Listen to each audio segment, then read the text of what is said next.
शख्सियत खालिद चौधरी के एहसास में ईस्टर्न रेस्टोरेंट हॉस्टल में पुरतकल्लुफ इशाइया दिया। अब बढ़ते हैं खबर की तफसील की तरफ। Chair of planning and licensing councillor Shakeel Ahmed ने मुमताज कारोबारी व समाजी शख्सियत खालिद चौधरी के बरतानिया वापसी पर ईस्टर्न रेस्टोरेंट हॉस्टल में पुरतकल्लुफ इशाइया दिया। खालिद चौधरी के हमरा साबिक mayor council of state councillor Mohammad Saman, councillor Aftab Hussain भी मौजूद थे। काउंसलर शकील अहमद ने मीडिया से बात करते हुए बताया कि किसी के एहसास में इशाइया देना और किसी को इज्जत एहतराम के साथ मदु करना हमारे कल्चर व माशरे और खानदान में पुरानी रिवायत है।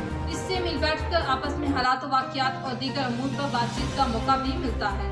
इसी तरह साबिक मेयर काउंसलर मोहम्मद समान और काउंसलर आफ्ताब हुसैन ने कहा कि बरतानिया हमारा मुल्क है और यहाँ पर मुकीम कश्मीरी व पाकिस्तानी ही आपस में रिश्तेदार व दुख सुख के साथ हैं। इनके साथ जितना हो सके रवाबत कायम करने चाहिए ताकि एक दूसरे के हालात जिंदगी पर तबादला ख्याल करने का भी मौका मिल सके।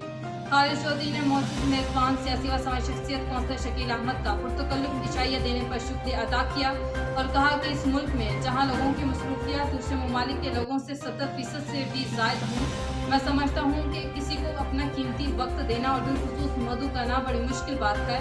मैं इनका तहे दिल से मशकूर हूँ कि इतनी बड़ी मसरूफियत के बावजूद इन्होंने अपना कीमती वक्त निकाल कर मुझे और मेरे साथियों को पुरतकल्लुफ इशाइया दिया।